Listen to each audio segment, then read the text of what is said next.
With the first episode of Pachinko Season 2 recently being released, we've got just under a week to wait until the second episode lands on our screens. With the first episode pretty much showing the unavoidable devastation that was on the horizon in the 1940s timeline, and in the 1980s timeline, Solomon spiraling to the point where he was almost mirroring Sunja from before. Both arcs are in a position where things are going incredibly wrong for them, and they need to navigate the dark period. This then means that there's a ton of theories that we can delve into about what could potentially happen next and if the show is going to drift from the novel in any way. So let's get into it. Here is Pachinko Season 2, Episode 2, Theories Explained. Just to let you know, this video will contain spoilers from Episode 1. Solomon.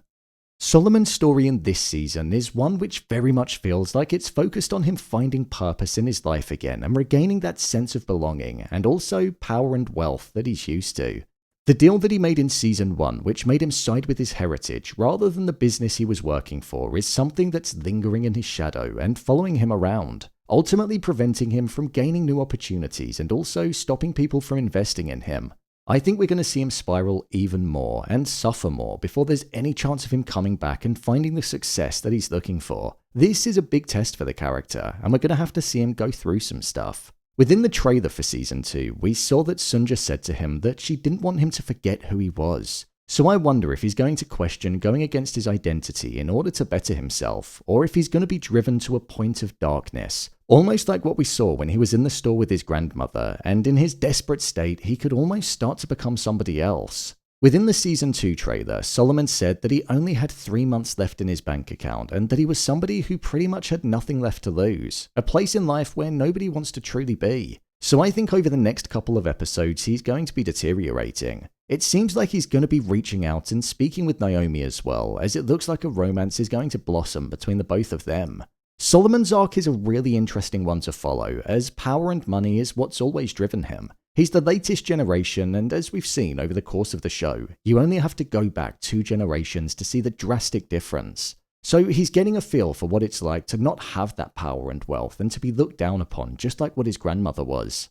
Sunja.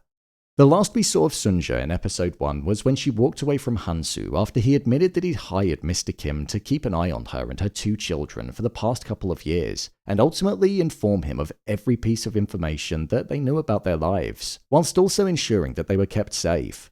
We know that he still loves her, and he was upset when Sunja said that she wouldn't leave Osaka and go to the countryside to avoid the bombs if it meant that Isak was still in jail, as she didn't want him to feel abandoned when he got out. This makes me wonder if Hansu, despite not wanting to, might use his power and influence to get Isak out of jail so that he can ensure the safety of Sunja and his son, as that might be the only way that he'll be able to get her to leave Osaka and to some kind of safety.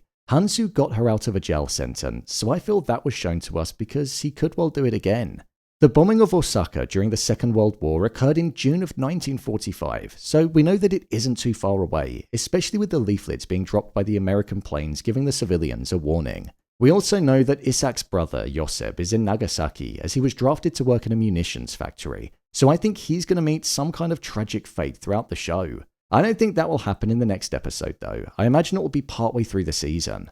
For Sunja, if Isak gets out of prison, I think not only that will be something that will motivate her and change her mind to go to the countryside, but also the prospect of the bombs being dropped will come to her realization, along with the severity of them and the risk to her family's lives. But also the fact that she will have been struggling financially, and with them all being hungry, it'll be something that will change her mind as well. As it seems like she's been struggling for some time, and during the times that they're in, there's no saving grace or easy solution, other than Hansu offering to take them away, so I think she's going to go with it.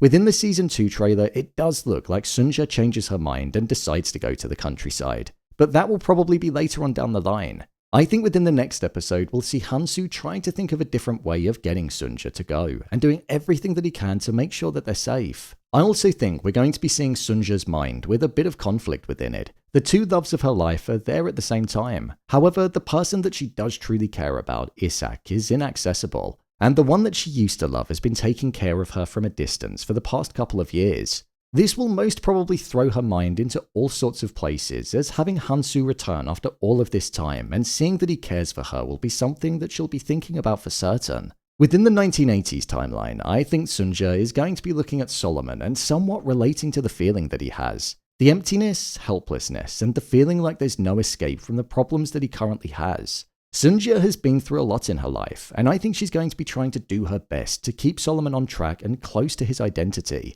not making him forget who he truly is and the value that he holds. As with him being desperate, which was said by Tom, his morals will most probably be put to the test. But as we saw with Sunja in episode 1, going against what you truly believe in can lead to dire consequences.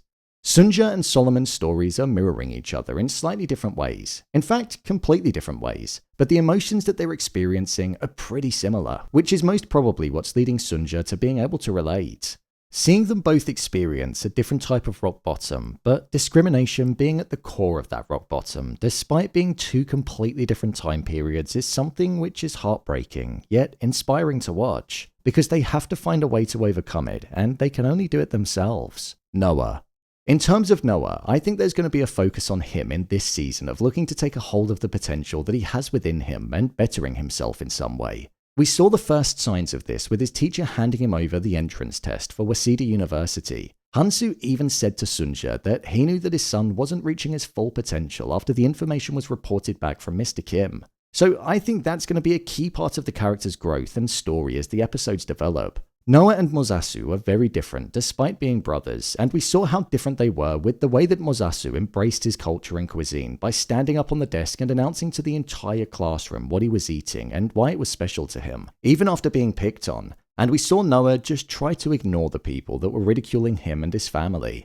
I think their differences is going to be something that we'll continue to see more of as the episodes go on as well. Even though they are different, they both experience the same type of discrimination and handle it differently, so that will be explored.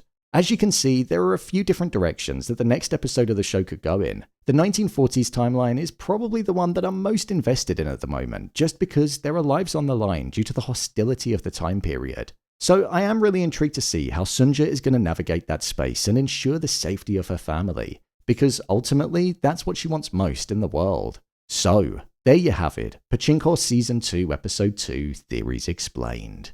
If you want to see a breakdown of Season 2 Episode 1, then click on the card in the top corner. There's an entire playlist there where I'll be breaking down the show. Or alternatively, you can head over to my channel where you'll find your favourite TV shows and movies broken down too. And finally, if you'd like to see what I rate the latest movies that don't quite make the cut to getting a dedicated video, then head over to my Letterboxd profile. It's where I rate the latest releases in real time. What do you think will happen next? Let me know your thoughts in the comments below. As always, thanks for tuning into the video, and I'll see you in the next one.